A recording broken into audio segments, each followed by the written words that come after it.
that was, like, me in middle school. Like, I was, like... Playing Five Nights at Oh, Freddy's? yeah, I was full on, like, that kid. Deadass. No, we're not celebrate that. Thank you. I love the acceptance. We're celebrating. But then I really balance it by, like, this is my favorite play of all time, starring Sadie Sink. Yeah. I've heard about it. And it is... Is that Sadie Sink? It's Sadie Sink, Sadie yes. Sink, yes, Sadie Sink is she's my favorite actress of all time. Not maybe of all time, but one of them. Adam Driver's my favorite actor of all time. But Yeah. Sadie Sink's really, really up there. Yeah. She's who I imagine my main character of my book character. Mm-hmm. The posters look good next to each other, but this show is about, like, sleeping with your teacher. And about how, like, we villainize women. So that's the duality of my brain. I'm either or I'm, like, Sleeping feminism. No. No, I tried, it didn't work. No, that's a joke. Can we do an intro? Why not? Why not? No, we won't, fuck it. You fucking know where we're at. Right, we're here, we're queer, we've got the tea and the mimosas. Oh, I am Brynlee Schreier, and today it's tea time, and we're gonna do a tea talk, and I am here with my wonderful friend, Cole Prots. Yes. The one and only. That's me. Fun story. When I first met Cole and I were playing a one-day game of Survivor with each other. And... She got my ass. No, I was trying to save your ass. You were. I was begging them not to vote you out because I was trying to blindside them eventually. Sorry, guys. What could have been. Right. All Stars. No, because... Wait, no. Okay, wait. Shh. All Star hasn't been casted yet. But, like, Jack, if you're listening. Jack. No, because... We won't say anything. However, telepathy will happen on the floor. Right, because we're about to talk about how, like, psychic intuition and... No, exactly. Exactly. But when I first met Cole, we were sitting around our camp, and I looked at you, do you remember? And I was like, are you big on social media? And you were like, well...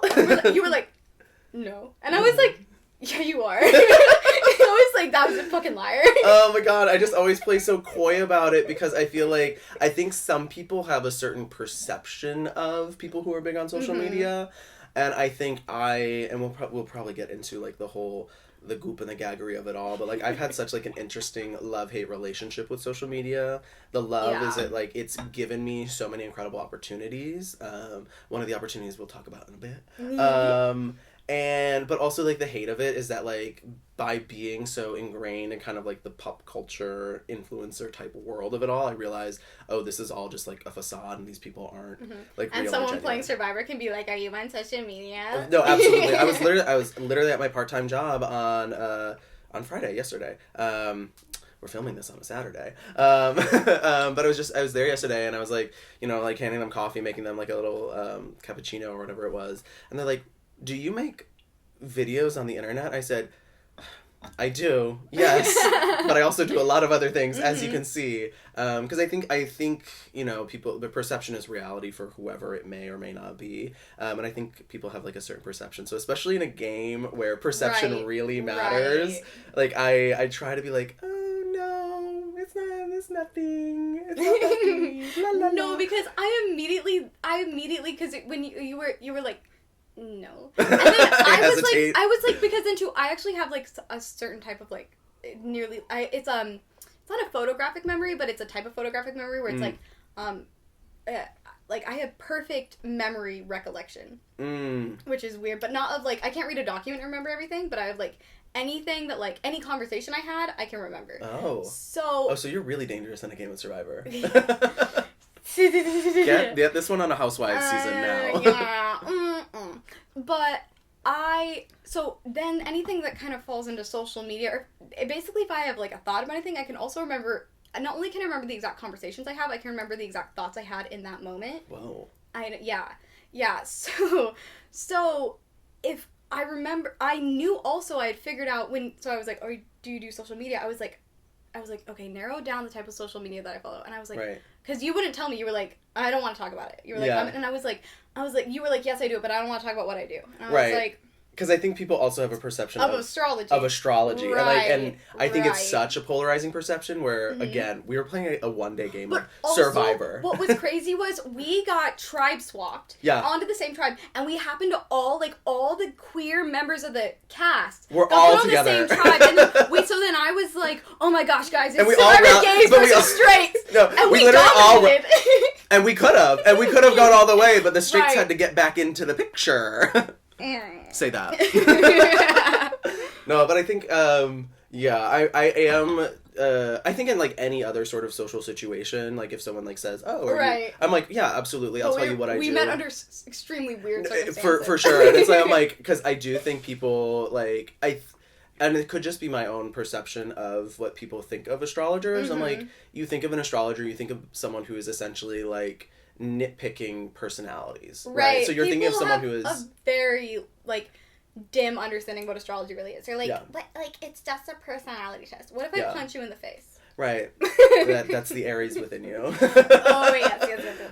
Yeah, but I also think people are like, ooh, astrology, you know, this is probably someone who, because it's also very complex. Like, to be able to say, like, I'm an astrologer, people are like, oh, so you really know all the ins and outs. Like, I think there's a bit of, like, and I don't always like to come off as smart as I know that I am. I like to be very fun, very silly, very ha-ha, he-he, and, like, find the one or two people who I can really trust to be like, okay, now let's, like, strategize how we... And you go do the dirty work. Okay. Right. No, okay. But, okay, all stars, now I know. Right. Be careful. Be careful. We could do a lot of damage. You know. Yeah, but I think I just, in a situation like that, I'm always just a little bit like, maybe. I guess we should say for the audience what a one-day game of Survivor is. Yeah. And also, like, what the fuck are they talking about? Right. Essentially, you just get a whole bunch of people who... bunch of fucking losers. Who have always hoped and dreamed to be on the reality TV show Survivor. Who don't want to travel, who can't take a time off for work. Exactly that part. Right. You know, or like Jeff Probst just hates us for some reason. Right. Because we're not willing to spill our guts on CBS. Well, I would. Yeah, I would do it. But only if they guaranteed that I'd win. And then you just, like, play a game of Survivor, so you get split up into the tribes, you do challenges, you vote people out, you get voted out, you find advantages or lack thereof. I think... Yeah, that was the struggle of that game. I was the only one who found an idol that game. Only person who found the idol, and I voted right after you in that little, like, where you found it at, like, the jury thing. And I remember thinking, I was like, I gotta look, and I, like, was feeling underneath, and I was like...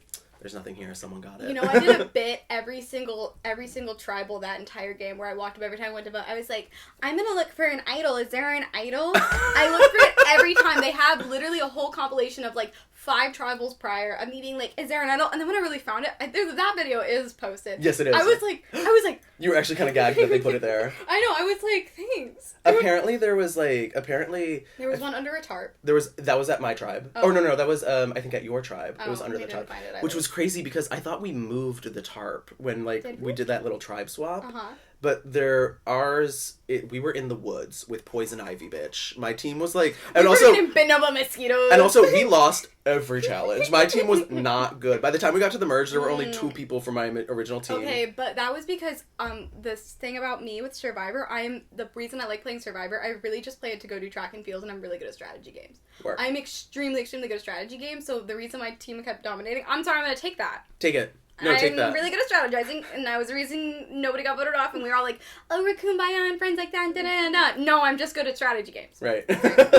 Wait, the one where we had to do this one where, like, we had to, like, be pulling the rope. That was the first one that we had to go to tribal for, yeah. Well, and that was the one where I was like, because it was just 4 of us. Oh, no, I think it was the 5 of us, because I think that was when we voted out Angel, and we were all together, like, she didn't participate. There's no way. I was like, there's no way in hell I can vote out any of these bitches, because it was hard, and I was really thinking the whole time. We were there for, like, 30 fucking minutes. And I was really thinking, I was like, we're gonna win this. And, like, so patiently, and I remember it was, like, the last block or whatever, and I just had to go back, and whoever was across from me, like, shifted a little bit, and the whole thing tipped, and I said, I want to vote your ass now, bitch. I was like, I said, do not move. And I remember saying, like, no one move. I've got this. I've got the control of it. And then, I think they ended up making it easier because we all fucking sucked so bad. Yes, because we all messed up, and then like, okay, you only have to stack it up like 3 high instead of 7 high or something, or like it was like spelling instead too. of like immunity, you had to do like mutiny was, or something like that. On my team, I can't fucking spell. I'm dyslexic as hell. So then, like, they'd be like, Brinley, no, that other letter. And I'd be like, fucking sorry, guys. I know we spelled this word 6 times, but I'm really anxious right now. Real. Sorry, Johnny. Oh, yeah. Oh, it was fun, though. It was fun, even though it was pretty crazy meeting someone in the world's most manipulative environment ever and then being friends after, but I also think, I don't know, I felt very... it was a great game. It was a great game. It was a great cast as well. Like, we were all cutting it up, like, in the jury, we were all like, girl, you got me good, like, you know, like, kikiing about it. There was this whole Chanceville Survivor, go find it on Instagram, watermelon fight, the most iconic moment ever. Me and my alliance members, because I knew I was going, and we were all dramatic queer people, and we were just, like, going at each other, like, literally, like, self-consuming. No, because you hit me, you were like, are you gonna vote me out? And I wasn't voting for you that round. I was like, no. No, that was, because that was when, Did we send you home that round? Yeah, that was the round that I was sent home. It was touchy subjects. Oh, was it? And because before we had sat down, and I wish Krishna would have said this sooner, because I would have scrambled more to try and find an idol. I also did, I think this might be cheating, but whatever, I knew I was going home. I went to the bathroom. I didn't go to the bathroom. I looked for an idol. Real? I looked for an idol, and I couldn't find anything. When I went to go hit my inhaler, I was making sure that my idol was in my crotch, panties, right. real tight. Well, because right before we sat down for Tribal, Krishna whispers Johnny and Brinley, Johnny who ended up winning the season, and Brinley, of course, our fabulous host, are saying your name, and I was like... Actually, okay, this is why what happened in that Tribal was because I believe Johnny was doing it. I didn't believe you were doing it. And I actually don't think I voted for you, because I think I was trying to convince them not to vote for you. I really feel like I didn't vote for you, and I remember being pissed. Maybe I did, or maybe I was really upset about it. It was I remember it being a 5 to 2 to 1 vote, because in a blind... They also wanted to target Joe, who I was like, Joe's here. Right. Love to you, Joe. Hearts in the chat to Joe. I really didn't think you were much of a threat. I wanted to try and get Johnny. And that was the right thing to do, because it was so hard, because Joe was locked in with Johnny. Ginny was locked into Johnny. I knew that you were really good with Johnny, and I thought you would be a hard sell to flip. And Krishna and Stevie wanted Joe more than Johnny. Which was crazy on their part. I know. I was like, the three of us totally could have gotten together. But, you know, hindsight's 20/20. But, yeah, that was when I went home. They got my ass. Well, okay, we have All-Stars. All-Stars will... If we get cast. Yeah, if. When? Okay, we have to talk about astrology now, because everyone else who didn't come here for Survivor is like, what the fuck are they talking about? Right, we just spent like 20 minutes talking about Survivor. Deal with it. Okay, so our big 3. Yes. So, what are your big 3? I am a Gemini Sun, Aries Moon, Virgo Rising. I think it's the perfect combination of, like, smart, analytical, and, like, chaos goblin. I think the Gemini energy chooses, am I going to be Aries Moon today, or am I going to be Virgo Rising today? And that's actually really useful. Like, that is... And that makes sense, too, because you were speaking earlier about being extroverted. Oh, for sure. And I'm weirdly enough, I'm very introverted. Yeah. Which you wouldn't think with a double Aries and a Cancer Moon. But the Cancer Moon really, like... Somehow, like, it's all, like, Aries, like, momentum, but then the Cancer Moon is, like, the Aries just, like, locks into that emotion, and it's just literally, like, I feel like a boiling pot of water. I think that's, like, a great way to put it, because I love Aries energy. I think I naturally gravitate to a lot of, like, people who, even if you're not, like, super extroverted or, like, super, like, who just have, like, a sense of natural intensity to them. And, like, I think Aries is intense, but Aries is also very intense honest. Is such a good fucking word. It is. It was, like, I'm so intense. Because I don't think intense is, like, bad. Because I think people might hear the word intense. They're like, ooh, like, you know. But I think intense is just, maybe the better word is, like, excuse me. No, we're both burping at the same time. Burping twin. Okay, twin. Like, passionate, and I think that's what I love about an Aries is, like, they go all in. But I think people forget, or they maybe don't, I don't know if you're an astrology person, how important the moon placement is. Right. Because that really is your emotions, it's your well-being, but it's also just kind of like that psychic center of, like, how do you connect with others. So I, as an Aries moon, that's why I love a game like Survivor. That's why I love playing video games, because it brings me closer to people through a sense of competition. And, like, when I'm in the game, I'm, like, I'm in it. And, like, with this, it's all or nothing. Like, we're going for blood. But, like, when I step outside of it, I can appreciate the competitors that I was around. I think for a Cancer moon, you're, like, the Aries in you is, like, yeah, like, competing, strategizing, being in there. But there's, like, such a softness and tenderness where it's, like, oh, my God. It's like, oh, my God, did I offend this person? Like, are they going to be mad at me afterward? God, that's so true. Whereas, like, I don't know, I think some people, sure, will probably feel that way. I'm not that kind of person. Because I'm an Aries moon. I'm like, it's a game. To me that, like, I'm a double Aries in the sense that that's my sun and my rising. And you have the Aries moon, which is, so then out of those big three, I don't have the Aries moon. But then, so it's where you're like, I don't give a fuck, like, about competing. Whereas then, like, I'm like, I do, like, the outside energy of me, you know, like, the exterior energy of me is like, yeah, competing, like, I want to do this. But then, like, the inner part is like, but I hope I didn't hurt anyone's feelings. No, fully. I think sometimes I forget. I think the Aries moon, like, and the Gemini and the Virgo, because Gemini and Virgo are just so analytical, that it is able, I'm really able to separate the fact that it is a game at the end of the day. Yeah. During the game, and again, anyone who's ever played a game with me, whether it's Survivor, whether it's Mario Kart, whether it's, like, Risk or Monopoly, knows. I've been getting into Fortnite. Oh, big fan of Fortnite. We'll have to play together oh my gosh! I'm a big fan. I just bought Sabrina Carpenter. I've only been playing for a week, so I'm got into it during the pandemic, and I try to play by myself sometimes, but I'm like, this is so much more fun with someone. So if you ever want to play together, oh my God, we're about to be pro Fortnite gamers. Oh my God! But, like, in the game, I'm like, this is serious. Like, I was like, this is serious, because I enjoy that competitive aspect of it. But the Virgo and the Gemini really do allow me, like, the second it's done, I'm like, you can be surgical. Yeah, I can be like, oh, here's what I did wrong, and, like, also these people weren't coming at me from a personality perspective. I was like, they didn't.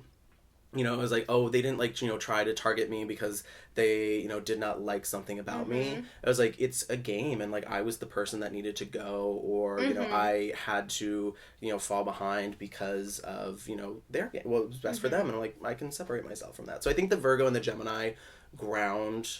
And that is a beautiful combination. I'm honestly so jealous of, like, that it's so beautiful to have 3 different signs in your big 3, because the double Aries is just like a oomph. It's there. Well, and it's also, like, I think, like, Aries sun, Aries rising.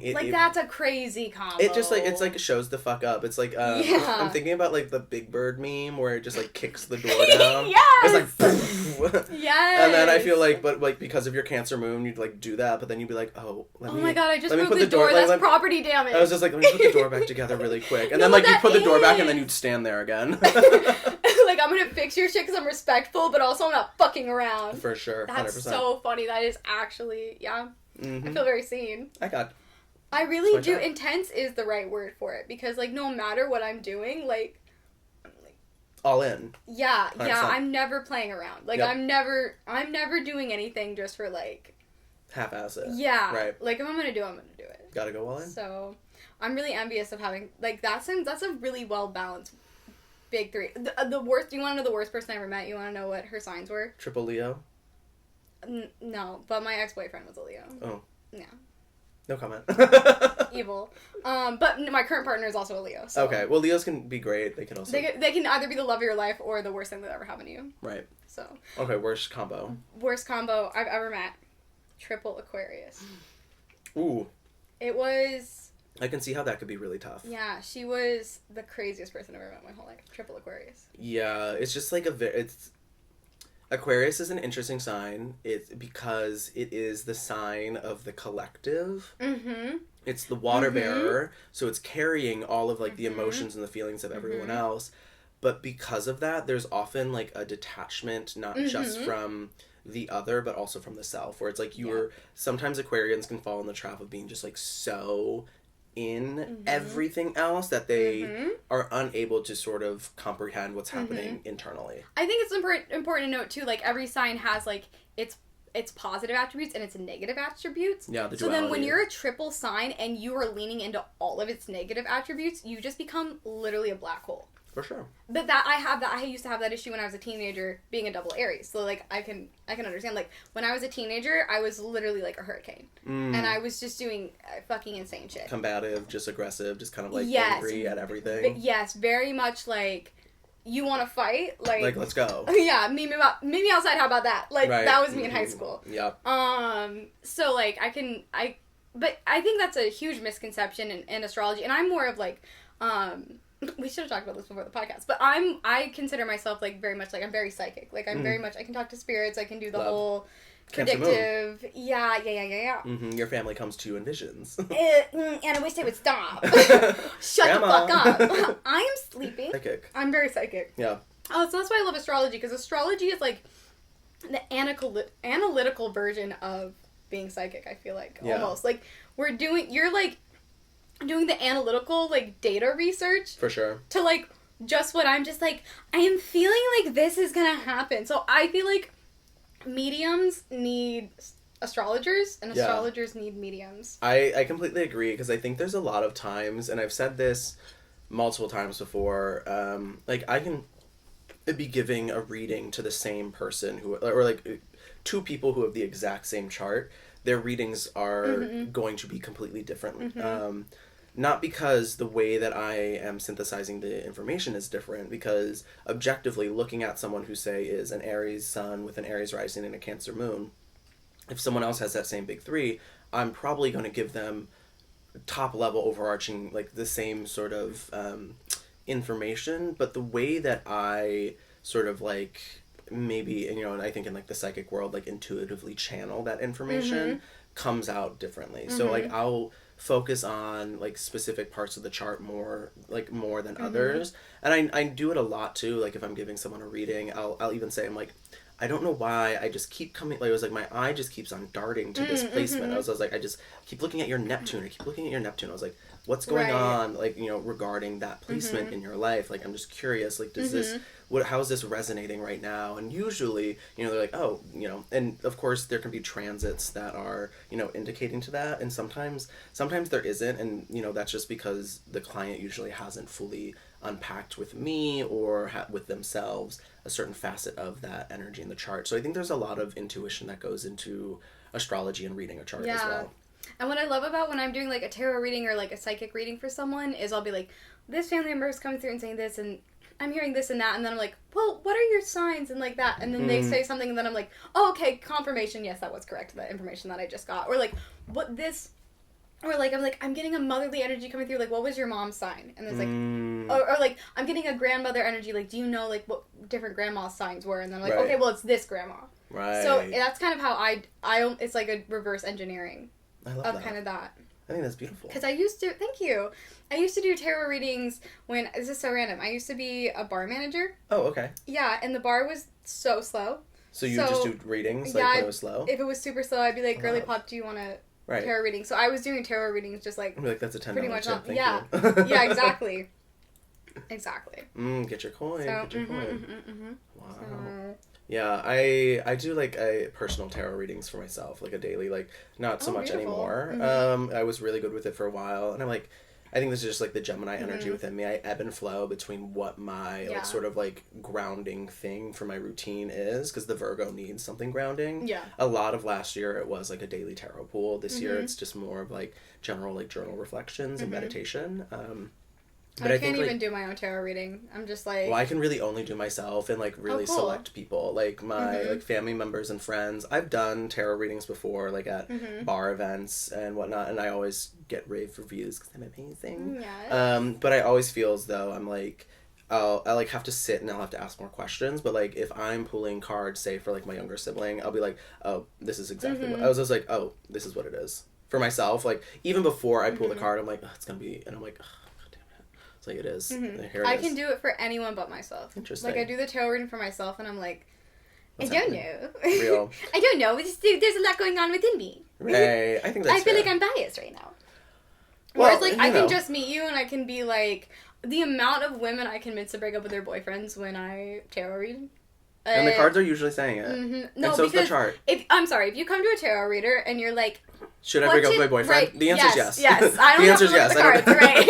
Exactly. I'm not even gonna pull. I'm just gonna tell you now. Yeah, dump his ass. No, exactly.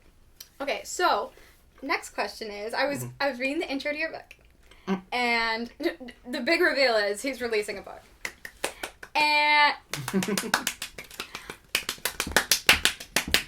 And in the intro to your book, because I was allowed to read it a little bit early, because I'm so special, is you were talking about how you got into astrology and how you were at a half-price books, which really, the visualization of and the smell of a half-price books. No, you know it. If you know it, you know it. Really hit me because that's where I lived in middle school and high school, was checking in and out of the half-price books. Yes. Especially during my Doctor Who era. Oh, for sure. They always had the Doctor Who merch. Right. They fed me. And I appreciated that. But I would love to hear more just about how astrology found you. Yeah, I grew up small town, very Catholic place, grew up queer, so there was a very obvious disconnect from the culture that, like, I was generally surrounded by.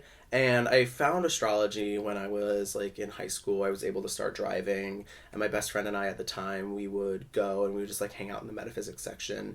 We would also do, like, go fuck around, like, go smoke weed and shit like that. But I remember, like, going to the metaphysics section, hearing about astrology before, knowing that I'm a Gemini. I had, like, a horoscope app on my phone at the time, like, one of the early days horoscopes app. I think it was literally just called Horoscope, and it was, like, a pink little logo. If you know it, you know it. If not, you had to be there. So at the time, it was really just sort of, like, a general, like, interest and intrigue. And at the time as well, because I grew up in such a religious environment and I was coming to terms with my sexuality, I was separating from the church, really, and, like, the ideologies of it, because I'm a very spiritual person. I always have been. I believe I always will be. The structure and the rigidity of what is expected of you never flew with me. So I went to college, and I still had that little book. I had, like, maybe, like, the big book of birthdays as well at this point. And throughout college, I took a world religions course, and the professor at the time, he was a deacon. He starts off, he's like, I'm a Christian, I'm gay, and I'm rolling my eyes already. He's like, but I'm going to convince you by the end of this course, no world religion is the right one. And I was like, ooh, okay, I'm sad, I'm excited. And by taking that course, it gave me a lot of permission to explore my spirituality in a more broad scope. So astrology's kind of felt like the most natural place to start looking at that. I really wouldn't say I became an astrologer until I graduated college. I mean, I did my whole senior thesis on, like, astrological portraits.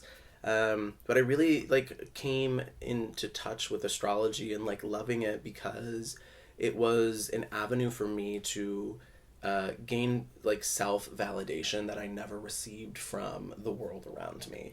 And to have something to ground my spirituality in when, again, like, I had grown up in this hyper-religious environment, but I did not agree with the thoughts of the religion.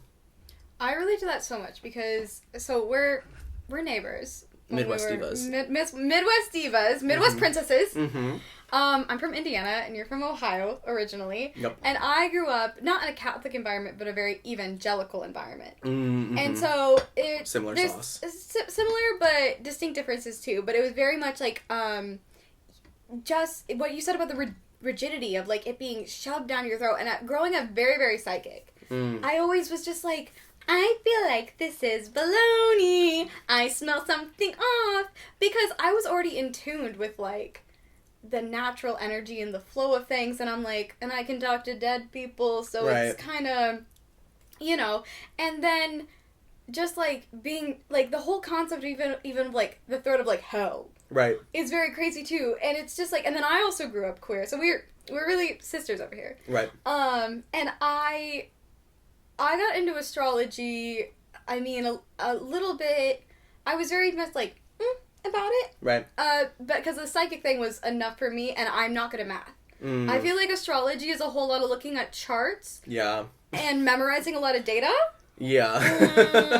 It's a lot of, like, knowing. How my brain works. It's like a lot of knowing, like timelines, like a lot of astrologers now, which I really appreciate this sort of explanation of it. It is like pattern recognition ultimately at the end of the day. The natal chart, it is a snapshot of the heavens at the time you were born, but it kind of gives you the blueprint for the natural patterns that your soul and your character are going to fall under. Doesn't mean that you have to do them. Right. Like you as an Aries as well. Like an Aries sun, sure, like there might be a natural pattern for a competitive nature, but again, that Cancer moon comes in, it's like, oh no, we have to be soft and sensitive and nice and kind. So it's like a lot of pattern recognition. So to do that, you have to understand the larger cycles of how long it takes each planet to move from sign to sign, how frequently certain sort of astrological phenomenon happens, like eclipses or retrogrades. So it is a lot of math, yes. I'm not so great at the math side of it so much, truthfully. Like, there are days where I'm like, how long is a Neptune cycle again? I was like, how many degrees every year does, like, Pluto move?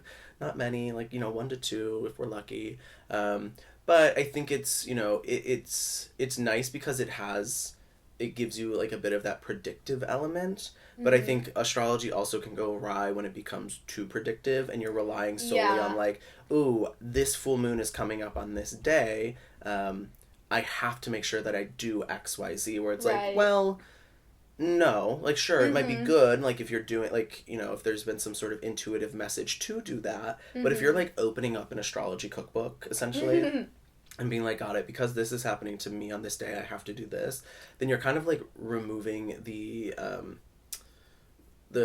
flavor of astrology, because I think, again, like I said, I could read 2 charts that are exactly the same, give different readings, because you're supposed to be able to use it as a framework for adjusting the patterns you see within yourself. Right, I certainly think there is this, like, online culture, because I followed a lot of different astrology pages. Clearly, I followed you before we met, and I fucking recognized you. But that's why I follow good astrologers, because I'm able to pick out, like, the ones I cannot stand. Most of the time when I'm on social media, I do have to scroll, because it's just, like, what Neptune in this sign is doing for you right now. And it's always just, like, you're gonna be sad. Or it's like these 4 zodiac signs are going to go through this exact thing. I'm like, right, and sure, it's always it's so vague. But then they're being like, but very specifically, and then I'm just like, I don't know. It's I do feel like there is a lot of bad faith astrology online, for sure, which is really annoying as, like, someone who very much defends astrology as a real science. Because, like, I really get into it with people. Yeah. Like, when they try to talk shit about astrology, I'm like, shut up. Because you don't actually understand. Yeah. Well, I think it's also just, and this is something that I've had to work on with myself as someone who has, like, a prolific social media following, and also, I mean, part of how I make my money is through astrology. And, like, I write horoscopes. I love writing horoscopes because it's really cool to say, like, I write horoscopes for a magazine. But I also know that, like, horoscopes can be limiting in the self-expression or the intuition. Oh, thank you so much for the top. Of course. But, like, you have the awareness of that. Do think some astrologers who are on social media, not to shut on anyone who's starting their journey, but it is crazy to me that some people, like, you're really talking about, like, certain things about, like, degrees that Neptune's moving, and I'm like, I'm not clocked into that. But there's people who are not clocked into that who are making, like, astrology content, and I'm sure that is really frustrating. Well, and it's also frustrating when it's like, I don't know, there often feels as though there's, like, a hyperbolic aspect to astrology that also comes at the quite literal cost of the viewer's money, so that, like, people can, like, live their life. And I'm like, hey, I get it. Like, I would love to be able to say that, like, every day my calendar is booked up with people to talk astrology with them. And there was, like, a time and place where that was, and I was definitely producing more content. But I also had to take a step back and, like, ask myself, like, what do I want long term? And I think when that is, like, and I think you can suss it out and sense it too, where it's like, are you talking about astrology just to make money, or are you talking about it to actually kind of create an impact on, like, the betterment of an individual and social sort of situation? Because it really can be such a beneficial thing of, like, the astrologers that I do follow who give good insight, and I think you have to be intuitive enough to receive the information of, like, this planet is moving into this sign, and you do have to know what the planet itself represents, and also knowing what the sign represents, and then what's the combination of those energies. Then you have to understand your own chart, and how is that going to reflect on you. And there's just, like, a level of, like, understanding and intuition that goes into it. And I think people who aren't educated on astrology, it's very easy to fall into the part of astrology that's just like, you're an Aries, so you're angry. Right. So it's like, and it's to no fault of the an early viewer, someone getting into it. And I also think we all have to get into astrology. You have to muddle through that. For sure. But I also, like, listen, I'll be the first to say, I love, and there's a lot of it in my book, well, not so much of it, it's backed by research, a good astrology meme. Like, I love it. Yeah, because that is also... We do have to be lighthearted and fun with it, too. For sure. Like, we're deriving meaning from dead stars. Right? Like, things that are, like, and that's millions of miles away. Wow, and it's so beautiful and it's so fun. But, like, there's also, it's a little bit silly, you know? Right, there's, like, a little bit of a camp quality whimsy to astrology. So whenever there is, like, people who might take, like, an astrology meme too seriously, it's like... Right. Obviously, in a 60-second video where I'm spending 5 seconds talking about each zodiac sign... I'm not going to be giving you a dissertation on the full breadth of what this sign is capable of. I'm focusing on one specific, funny sort of quality for this moment. I was like, so let's laugh at it and not take it so seriously. And that's the spectrum where there's the uninformed astrology content online, and then there is kind of like that, like, almost over-informed astrology content that is like, this is a serious matter and we must take this very seriously and we must and that is also draining. Well, and there's like this one sort of like lingo that always frustrates me. Again, it's I kind of touched on where it's like these 4 zodiac signs are like the biggest thing that's happening is, or like even when people talk about a cazimi is essentially when I'm like, I don't know what a planet is at like the exact degree of the sun, like they're lined up, and people are like the rarest things happening at cazimi. I'm like, yeah, it happens yearly. I was like, it happens like the sun moves through all the zodiac signs every year. Like it was like, so sure, right, you know, this exact cazimi might not, you know, have happened for a while. It was like, but the sun conjoins with every planet pretty much every year, with the caveat of Mercury, because sometimes Mercury retrogrades, like they'll ebb and flow. And that's the whole misconception too of what Mercury retrograde is. Mercury retrograde happens and people are like, yeah, my whole life is gonna burn down. Anything can happen to them and they're like, it was Mercury retrograde. And it makes me want to strangle people. Yes, and I love to blame Mercury retrograde, but it's also because I know I'm being a dumb bitch during Mercury retrograde. It's because I'm using Mercury retrograde as an excuse to be a dumb bitch. For sure, absolutely. Yeah, I think it goes back to like this sort of like hyperbolic nature of astrology sometimes, where it does become a little bit too much, like too intense. And I think one of my friends, he's a fabulous astrologer, Colin, he always says on his channel, he's just like, you know, really thinking about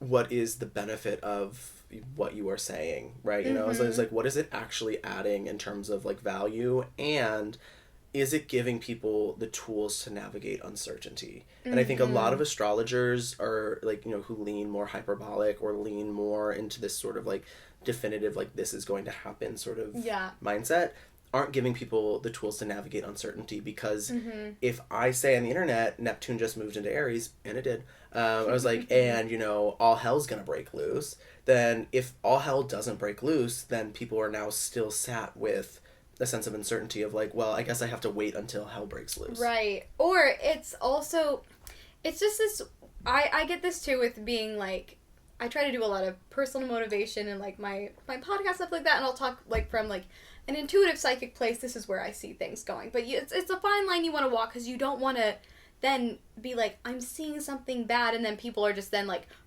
accidentally manifesting bad things for themselves. For sure. Because words have power. Right. And it's all about like walking that fine line of like, I'm trying to be encouraging by saying, hey, it might be a little rocky, but you can get through it. And I think it's that relationship with the audience that is definitely like, you know, you want what's best for them, but then also how they interpret what you say is really up to them. And that's just 100%. That's the relationship of being an astrologer or a psychic.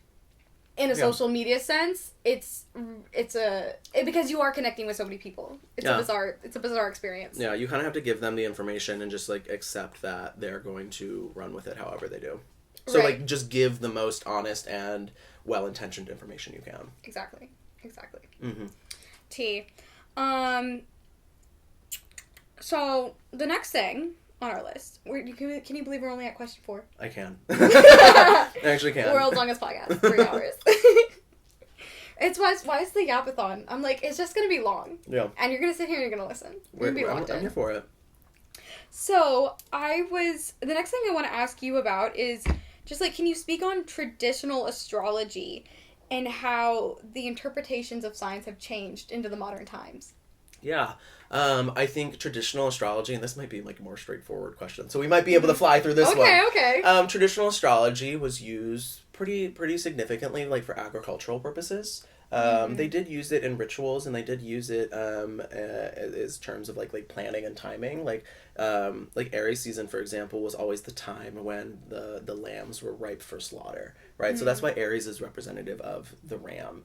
There's more in-depth like philosophy and like mythology that goes with it, but it really did start off as, okay, every year when that little shiny dot is in the sky at this moment, the lambs are good, right? Or like, the seafood is better, or like, this particular crop harvest needs to happen. So it was very agricultural. It was very much giving Farmer's Almanac tea.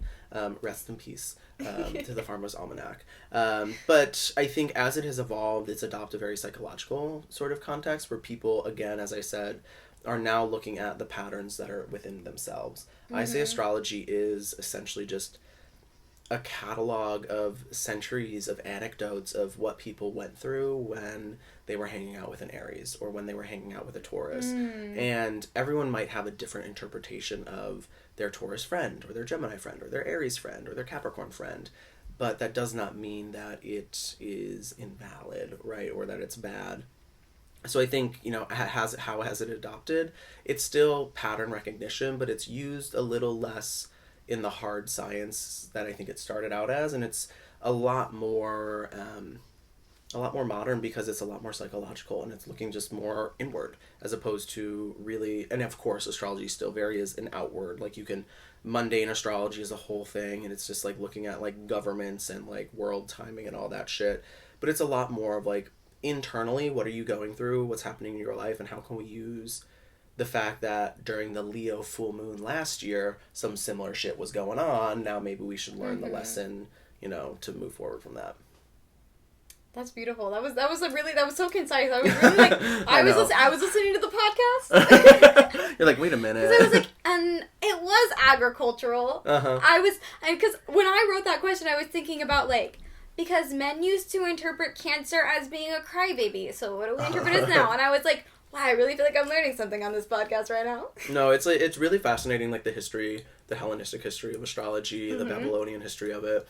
I mean, and I practice Western tropical astrology, so Vedic astrology, which is like the Indian astrology, is completely different. I mean, well, it's very, very similar. Like all astrology kind of weaves together, but yeah, it's really fascinating the way that it evolves, and I think part of the reason I love looking at astrology through like a pop culture lens, which again is the book, is because pop culture is such a good representation of what's happening right now and how we can synthesize this information in different ways. Like I just wrote an article on my Substack about which zodiac sign would be the most likely to be a Real Housewife, like on the Real Housewife franchise, and it was Virgo. And like, and I looked at all of the charts of like the 50 most popular and like longest standing housewives on the franchises, and really just like diving into like, okay, why is Virgo the sign that is most likely to be the housewife? And I think it's important for us as astrologers to recognize that what was happening 50, 60, 100,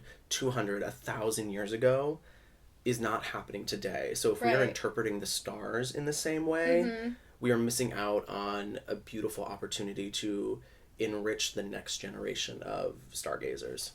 Right, because it's always evolutionary. And it's like, gosh, I don't even know my point. Well, I feel like I've drank a lot. I'm gonna be honest. Girl, you're like, wait. I was like, and I had a point and I've totally lost it. Because I really feel so informed right now, because I really wrote this question being like, because like men used to be in charge of astrology and we used to think about like different signs this way, and how do we think about them now as like queer people? Like that was the question, and I really feel like I'm learning so much. I'm like, I don't even fucking know where to ask from here. Like I'm the worst host host ever. No, you're good. Because I'm so locked in. I'm like... I know. This is, like, a side of me that people don't normally get to see. Because, like, I mean, I think you could attest it. I'm very, like, silly, goofy, and I'm, like laugh about it. But I do have a lot of years. I'm getting my master's in cultural astronomy and astrology right now. Okay. So, like, I have... Educated? No, thank you. I do think that I have a really interesting perspective because I take astrology very seriously. Yeah. But I also love taking the piss out of it at the same time. Right. Because I'm like, two things can... It's the Gemini within me. Two things can exist simultaneously. So I love being able to, like, enrich you in this. And then I guarantee one of the other questions, I'll be, like, saying some, like, absolute, like, chaotic rat shit. And, like, it'll be just, like, so silly. No, and that's why I love Gemini. Because as an Aries, I'm just, like, so... Locked in. Locked in all the time. Like, just going down my track. And so then a Gemini, I actually feel like Aries and Gemini energy are very almost contradictory. They can be, but complementary at the same, like they can be because of how Gemini energy kind of can go between the two. And so it's like I either have always in my life, like I either love a Gemini or a Gemini I'm like, like, you're too unpredictable. It's like one or the two. I completely agree with that. I have always said Geminis are either the most amazing person you've ever met, and again, I'm a Gemini, so I can say this, or they are the worst person you've ever met. Like, it really is the They're extremes. doing the most chaotic shit. And it's like, too much. It would be, there was this one girl, I'm like, I can't even say this on the pod. Right. There was, like, this one girl, and we would, in high school, we would go hit the vape in the bathroom at the same time. For sure. I didn't own a vape. But I cheaped everyone's vape. You borrowed her vape. Because everyone wanted me to hit their vape in high school. I was that type of girly pop where I didn't have one. But everyone was like, I'm going to go on a bathroom break. Do you want to hit the vape? Yes, I do. And I would go with her on bathroom breaks. And she would tell me just, like, the crazy stories about, like, this guy and that guy and this guy and that guy. And, like, very crazy stories. And I'd be, like, hitting the vape in the bathroom. I'm 17. I'm like, okay. But then, on the other hand, one of my very, very best friends, Audrey, I love you, she is becoming a doctor. And she's a Gemini. So you either are telling me about your hookup stories in the bathroom and I'm hitting your vape. Or you're a doctor. And the best Gemini is the one who will do both. So, yeah, I guess that very much well moves into my next question of, like, how do you feel like, your identity shapes your interpretation of, like, the astrological signs? Yeah, I think it's like any sort of art form, like the way that a painter, like, might look at a piece of art differently. So, than, like, any other person who has their world experiences. So, like, I do look at astrology from a very, I can look at astrology from a very black and white, like, a very literal perspective sometimes. Like, what was happening? It was like some second house transit going on in my life, which is the house of finances and, like, material goods. And I was just like, why am I so stressed about my fucking, like, bank account right now? I'm like, duh. I was just like, you have a second house transit going on. So of course you're going to be stressed about it. So I think I look at it very specifically sometimes, but I also think as, like, a queer person, I do try to, like, de-gender astrology a lot. Because I think, they'll use language like masculine, feminine, which is fine. Like, I think the divine masculine and divine feminine are very true realities. But I think when you, put masculine on, like, fire signs and air signs, and there might be someone who's more, like, a more femme presenting person, then, like, it does restrict their ability to maybe relate to it. So I tend to use language like passive, or, like, receptive versus, like, active. So, like, the fire signs and the air signs will be, like, the more active, the more initiating, the, what you might associate with old traditional archetypes of, like, masculine energy, of, like, the one who goes out, is, like, the, the breadwinner kind of tea. And then the water signs, earth signs tend to be the more receptive signs, the ones that are receiving, the ones that are caretaking, the ones that are, like, willing to, like, take a step back and just sort of, like, assess the situation before they go do some fuck shit.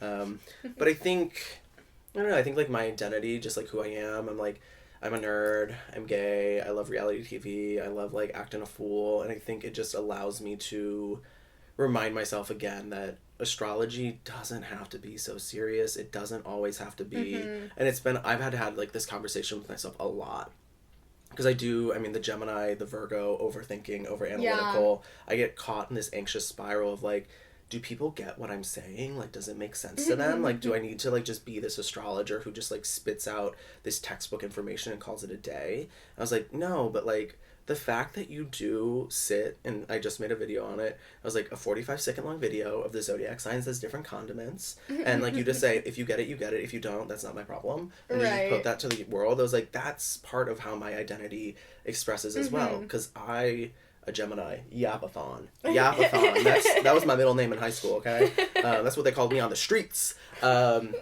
I can yap, but I know that I can like get people lost for a little bit. So that's, I'm like, if you get where I'm coming from astrologically, that means that I trust that you understand me as a person. And if you don't, I'm not going to take it personally because I don't know you. You're a stranger on the internet. I think that's part of the intuitive thing of it. Like, you are going to meet and connect with the people who you need to connect with and who are on the same page as you and need that information. And the people who want like that overly textbook like astrology, it's like, well, that's okay because I'm not meant for you. There are textbook astrologers out there. Like there's a flavor of astrologer for everyone. You just have to find it. And my flavor is people who just want to, honestly, a silly but also just like a real ass bitch. Like I have readings with clients all the time, and they're like, it really does warm my heart. But they usually say, they're like, this was really like so rewarding because you were just real with me. Like, you said, does this particular placement or this sort of aspect or transit that's going on right now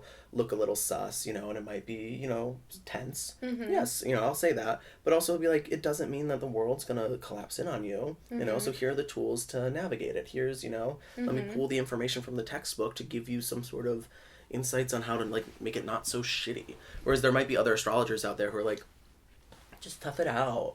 Right. It's gonna suck. I'm like, no. Like, sure, there's gonna be shit. I was like a Mercury retrograde, for example. Mercury retrogrades can suck. But Mercury retrogrades can also be incredibly restorative and incredibly, like, healing. You just have to remember, Mercury is our daily life. Mercury is everything that goes on a day-to-day basis.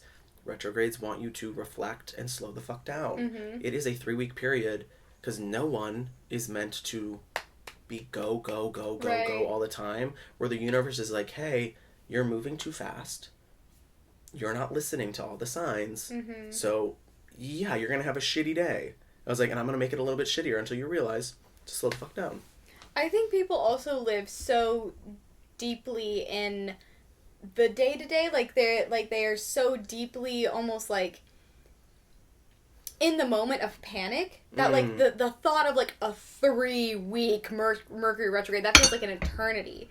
And it tends to cause a huge panic when I feel like a Mercury retrograde, the whole point is like, no, you have to work with the difficult energy so that you can understand where you're not navigating correctly, so you can reassess. It's a reassessment period. And I think that's what a lot of astrology is, what I have found it useful for, of like, about reassessing, and it's a tool to reassess. It's never about like, it's not as, even with mundane astrology, it's not about like, this is going to happen and that is going to happen. It's like, this is like the tone.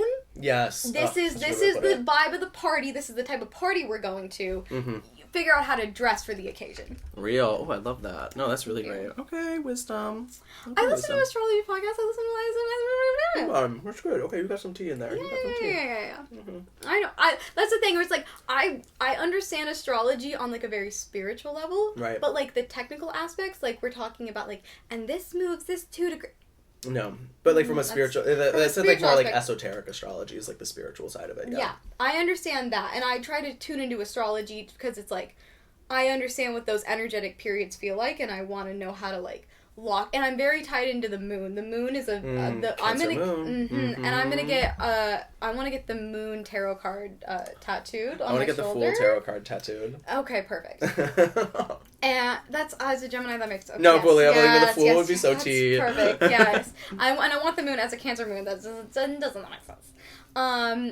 But I very much try to stay with like, I keep track of the moon very precisely, because for me, especially too, like I get my period on the new moon. Interesting. So I'm very very aligned there, and then it's just. So that's the one I keep most track of, the lunar cycles, and I do try to keep track of the other as much as I can, but the moon's the big one I pay attention to, just because I like to know the direction the energy's shifting, even if I don't know the technical how's abouts. Right. It's shifting. Well, and I tell people all the time, I'm like, at the bare minimum, and I'm not the best at this either. Like, we're all human. We all have shit going on.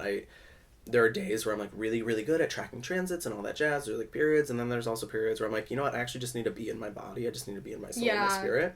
What I always say is, like, at the bare minimum, if you can know the big phases of the moon, the new moon, the full moon, the quarters, I was like, you will be astronomically, like, above and beyond the general population when it comes to being able to work with the energies.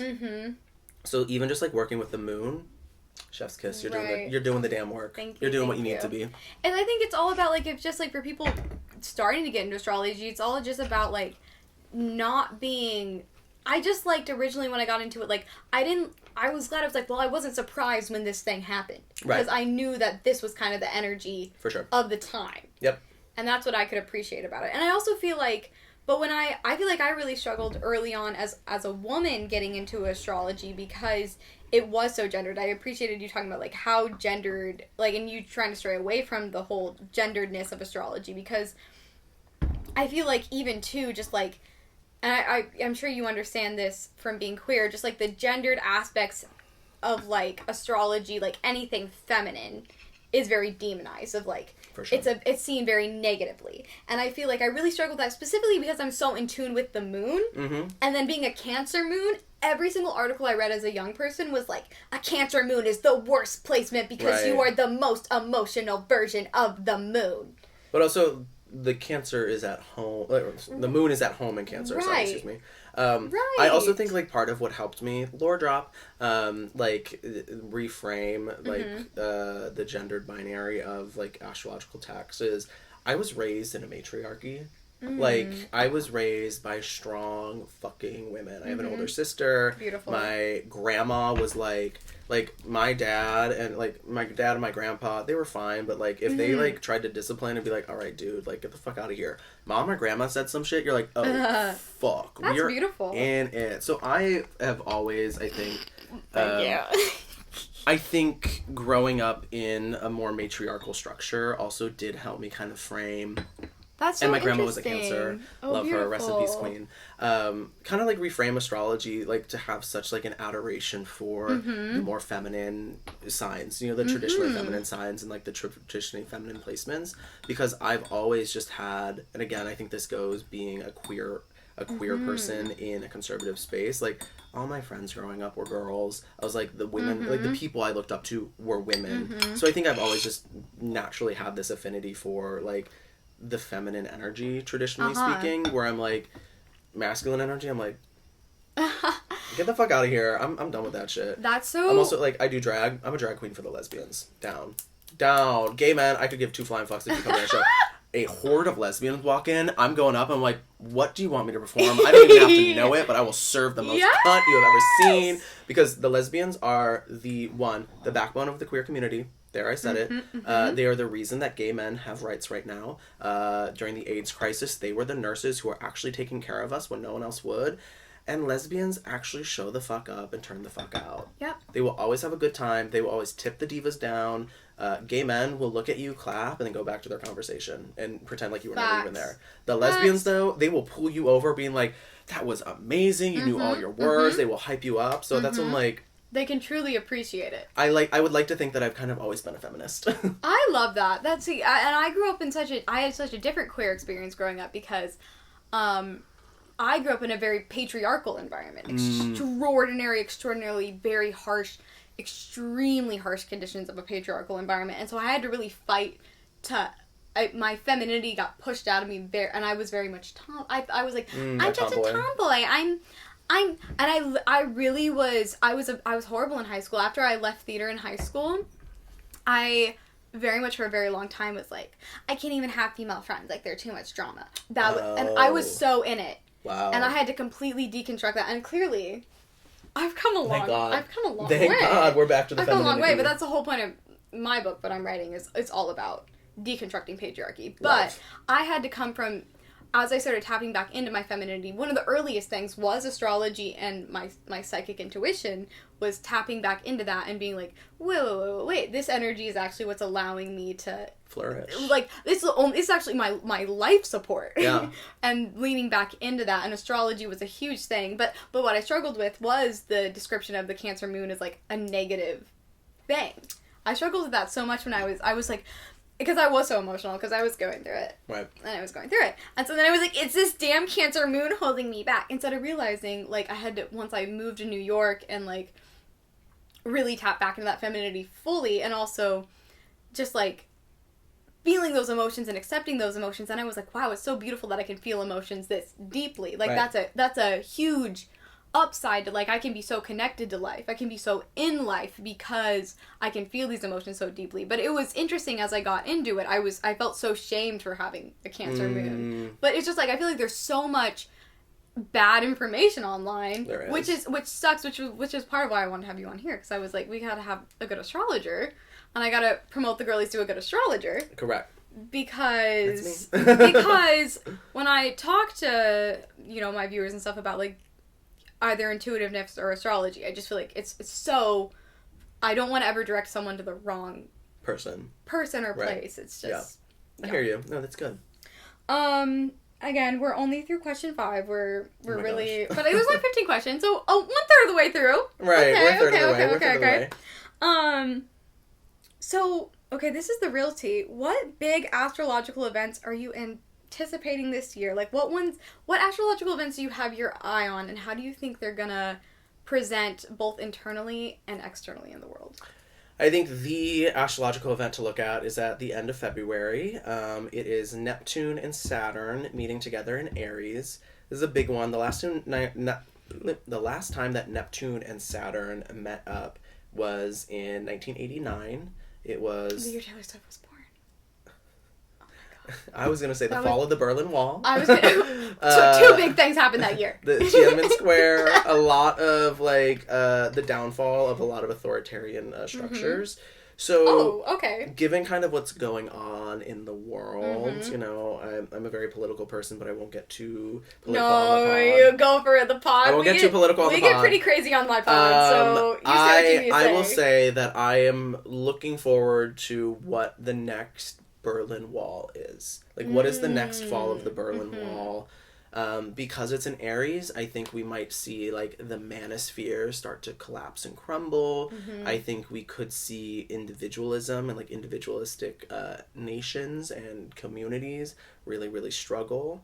Of course, there's always the duality of astrology, so you have this Aries energy, which on one hand could be very, very individualistic, and people kind of leaning harder into their sort of, like, deluded egos. But on the other side, Saturn helps us rebuild and, like, build strong new structures. Neptune dissolves. So Neptune is dissolving all of the shit that is not working so that Saturn can come in. And I think what I've been telling people, both internally and then just sort of given what's going on in the world, to think about how have you been conditioned to see differences in other people, and how can you take the time to fixate more on the similarities and use those similarities to find your people, find your community, and start fighting against the system that wants to tear us apart, and start building a society that actually brings us together. Because I think the beauty of Aries is the champion for those who cannot champion themselves. So, like, using our voices, using our platforms, using whatever we can to recognize, like, you know what, I don't agree with this. The media or whoever the fuck is out there might be saying one thing, but, like, I know in my heart of hearts this is not right, this is not true, this is not good. So what can I do to better the scenario? So Neptune conjunct Saturn in Aries, end of February. I think it's soon. I'm gonna look up, like, the exact date. Like, when this releases, like, that's soon. Yeah, let me hold on. I just wrote about this. In my February horoscope on W Magazine. February, January. Plug. If you read the horoscopes on W Magazine, that is me. It is the 20th. 20th, just 21st. If you're on the West Coast, it hits the 21st, but, February 20th is, pay attention to what's going on. I would say, like, the week before and the week after, politically, personally. that's going to have a really big sort of like overarching theme for your life and for like just what's going on in the world, probably for like the next decade and a half. Oh, okay. Yeah, for as long as Neptune. So lock in for the next decade and a half. Yeah. I feel like a lot of the legitimate astrologers that I follow, a lot of talk about, if I say when it happens, right? You know what I'm saying? We all know when it happens. I feel like I'm hearing a lot of talk of that being very soon. Do you see that in the astrology? I think it is already happening. Mm-hmm. I think it is already happening. I don't think that it is something that because I think if you think about history, because astrology, again, it's pattern recognition, you don't know that history is happening until it's happened. Right. So we are not in a moment where we are sitting and we are being like, ooh, well, I mean, yes, there are some of us who are like, this is going to be in the fucking history books. Oh my God. But we're not like writing the history books as we are living it. Yes. Like, we are not, like, for example, say hypothetically, the people who were going through the French Revolution at the time, they weren't sitting there and being like, what was the exact thing? Like, they were more concerned on actually making the change in the country. They weren't concerned with sitting and being like, wait, when did this actually all start, you know? Yeah. That's for the next generation to figure out and to, like, really pinpoint. I really firmly believe it is happening. I believe change is on the horizon, and I think it's going to be very beautiful. I think we're going to see, again, the pendulum swings. We're really, really far. We're really, really far to one certain direction, which is a scary direction. But I believe we're close to that point where this pendulum's going to start swinging back. And I love hearing astrologers say this, because they're like, I'm looking at the data. Yeah. And this is what I'm seeing. And I energetically can feel that. Yeah. Like, as a psychic, like, it's like a literal, like, feeling. Like, I can already exist in it, and I feel like as a psychic medium, you're always living just, like, 2 months in the future. For sure. And you feel that energy of, like, and so then when you tell people, like, right now, of course, like, people are very valid in being very freaked out and very panicked. Yeah. Like, it is such a valid thing to be like, holy shit, what the fuck is happening to the world? That is such a valid feeling. So it can be I have very interesting interactions with people when I live energetically 2 months in the future, and I'm like, I promise you, it's gonna be better, and it's gonna be okay. And then they're always like, but how can you say that? How can you feel that? And, you know, then you have to come in with the facts, and then just like, da-da-da-da. But I love hearing an astrologer, because I get so jealous of astrologers. You can look at the data and be like, I physically have this on paper. Right, I know what's going Whereas down. A psychic, I'm just like, and I talked to my guides, and they said it's gonna get better. Right. It's a very different experience. But I think it's also very easy, and I think a lot about like what my mentor had told me once that I apply to a lot of what I do is like, you could tell a client 99 good things and one bad thing, and they will fixate on the bad thing. Yes. They will fixate on the one bad thing, and that is all that they will take away. So try and give them only good, beneficial. Right. And I think we as a society forget that hope and joy and love is what keeps us alive. Right. And if we are only fixating, and it is important, beyond important, to pay attention to all of the atrocities going on. Yes. We also need to make sure that we are balancing out that consumption with the really good shit that is happening, whether it be in our, like, you have a friend's birthday, celebrate the fuck out of that friend's birthday. A new coffee shop opens up down the street, go celebrate the fuck out of that coffee shop because someone is starting their own small business, and that is a huge feat. Like, we have to remind ourselves that there is like that, the yin and yang of life. Yes. Right? And and I think social media, this is where social media can kind of be a little bit bad, is that us who both work on social media, we're like, social media is so bad. Social media is so bad. Follow me. It becomes hyperbolic, and the algorithm loves to push the negative. Yes. And we need to remind ourselves that what we see on social media isn't always the full narrative. It is great for giving us a platform to share, but we also need to make sure that we are filling our cup with things that balance out all of this negativity so that we continue to have the fuel to fight. Right. I always say hope is like doing the dishes, right? You don't do the dishes because you think you'll never have to do dishes again. You know you have to do dishes every other day. Every other day you have to invent new ways to hope so that you can hope the next day. Because if you don't do the dishes, then you have a fuck ton more dishes to do. Real. And it becomes a way bigger problem if you never do the dishes. Because if you just keep stacking them up, and then even, you can't stack them up forever, because then you have to buy new dishes. Right. And then those are going to get dirty. You're going to have to do the... And then you just have, like, you know, you're swamped with dishes. Right. So you have to... It's just the same thing as hope. Like, if you stack up all your worries too much, you're going to explode. Right. You're going to... And you have to hope. Hope is just a momentum thing. Right. It doesn't mean... It doesn't mean... I think people fear that if they hope and then they get disappointed, they're never going to recover from it. Yeah. But it's like, no. You have to hope so that you can get through the disappointment. Love. And, yeah. I love that.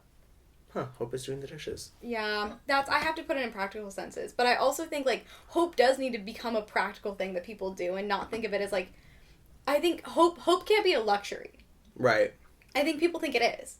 But it's not. Sure. Like, I saw recently, gosh, I wish I could remember what politician, there was a certain Democratic politician who was saying this, and I really loved it. And it was just like, despite all the horrors that we are going through, there have been people who have been living through even, like, they're like, this politician was saying, like, people who were living during enslavement, like, they still hoped.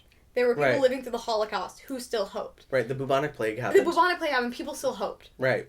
And it's like, they had to hope to get through it. And you can't argue with me that you would rather be living through the bubonic plague than right now. Say that. Like, come on. Say that. And so, if they could hope then, we could hope now. I agree. So, you gotta have the hope core. Like, there's something about, and I think I'll get there, there's something about being an absolute cunt, but being the most hopeful person you've ever met in your whole life. For sure. Mm-hmm. And that's a balance. The yin-yang. The yin-yang. Like, I feel like the more genuine of a person you are, the countryer you can be. And it's more socially acceptable. I agree. Like, if I'm... Because, like, I always... Because that's just, like... Because it's like, well, I'm just speaking the truth. I always speak the truth. So I'm speaking the truth when I'm being kind. Yep. I'm speaking the truth when you're being a loser. Mm-hmm. And if you're being a loser, I'm going to clock you. Don't do that in my presence. Say that. Silence. Moving on. Next. What was the moment you realized this book needed to exist? When the publishing house sent me an email and the offer was cute. It really is as simple as that.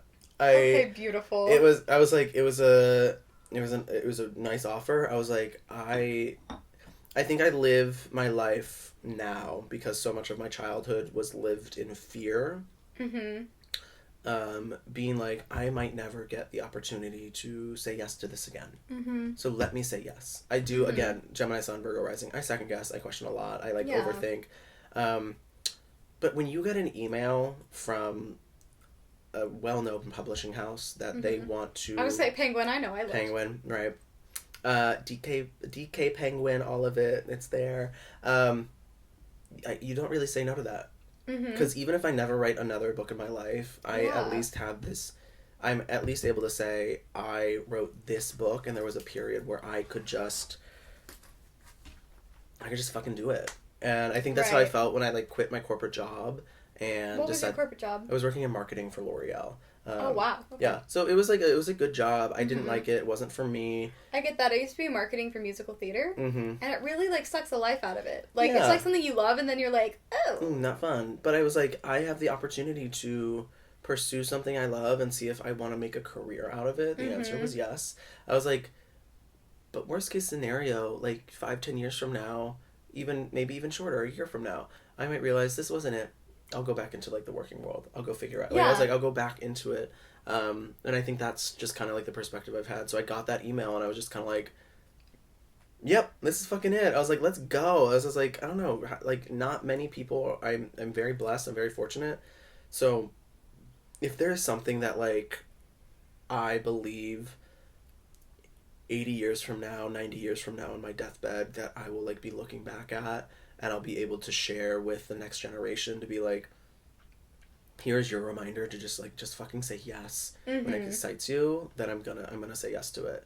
And I think even now, like, because I'm just, like, reframing my business a little bit, which is why I got, like, a part-time job. And honestly, like, it reminded me how much I love the service industry and how I love working with people. And I'm like, shit. I was like, I might just keep this gig because I'm like, I just fucking enjoy it. I was like, to be in a space where, like, I do look at some of my friends and some of my peers who do still work 9 to 5s, and I'm like, how fortunate and how lucky I am to be able to say throughout my 20s, I've done so much. Yeah. Even if I don't have a 401k, even if I don't have, like, you know, the most glamorous life, and I've had really hard times financially and really good times financially, and it's been, like, a lot of stress, I'm like, I know 80, 90 years down the road, I'm gonna look back and be so grateful that, like, this young, youthful version of myself just said yes. So I think that's the answer. It was like, I didn't really know that it needed to exist, but, like, the door was open and I just walked through it.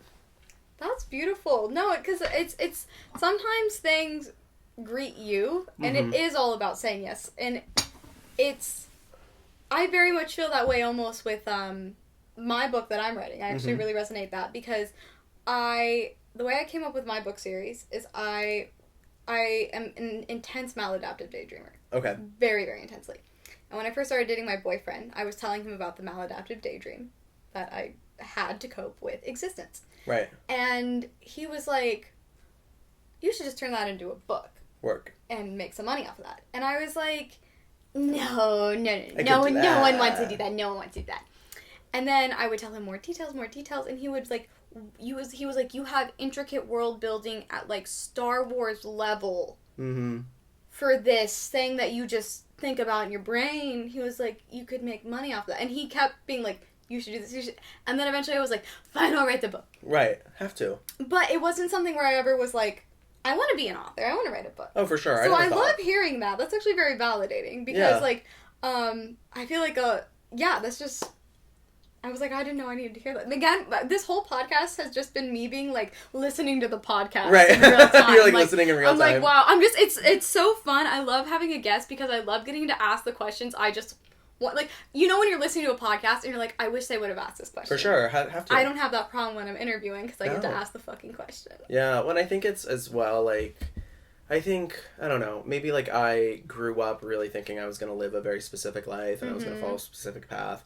And now, like, as someone who's approaching 29, I'm like, ugh, God. I was like, the days that I, like, beat myself up over not following that path versus now, like, thank God for therapy, being able to be like, oh, I'm so grateful that I didn't follow that path. Right, not forcing yourself to go down a path that was inevitably just going to bring you disappointment. Like, I feel that way about, we don't have time to unpack all this.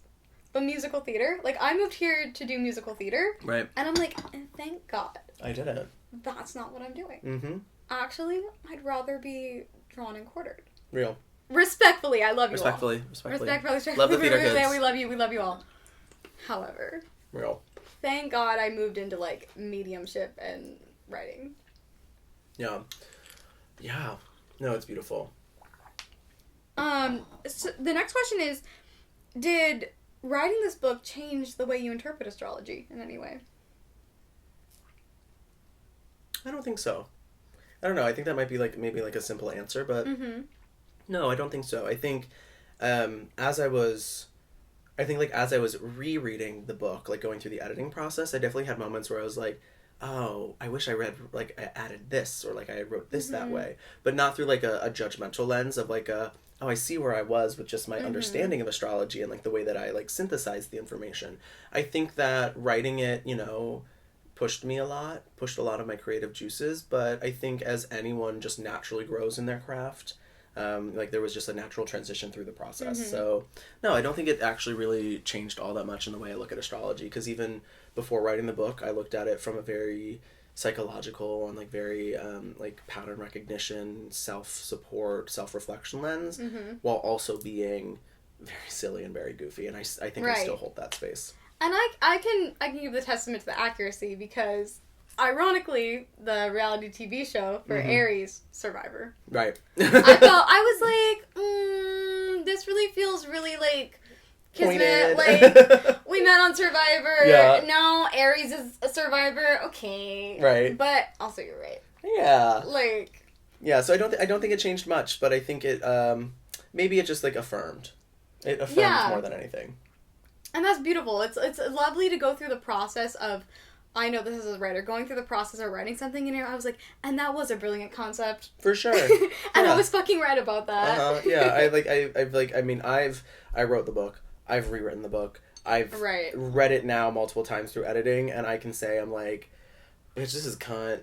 It's cunt, and I'm so happy with it. So that's writing though, where you're like, this is cunt, this is so good, I never want to look at it again. No, absolutely. Oh my god, I'm like, if I could never read this paragraph ever again in my whole life, never again. I'd be so blessed. I'm like, I truly like, I got the book, like I have a copy of it. There's like one printed copy that I have, for just like promotion. And I've seen a photo on your Instagram. Okay. Yes, ma'am. And I like flipped through it. I said, great. And my friend was like, "You're not gonna read it?" I said, "No." I fucking read it already. I was just like, I approved all of the illustrations. I wrote every fucking word. I edited everything. Well, I had an editor as well, but I got to go approve edits. So I was like, I know what's in this book. I know what it says. I was like, and I'm very proud of it. And I'm like, and I'm happy to let someone else, enjoy it. And I'm ready for it to be in Barnes and Noble and other people to read it and make the check and me never read it again. Oh, I envy you for that day. I can't wait for that day. You'll have it too. You'll have it too, don't worry. Okay. So, the next question is, what made you want to explore pop culture through an astrology lens?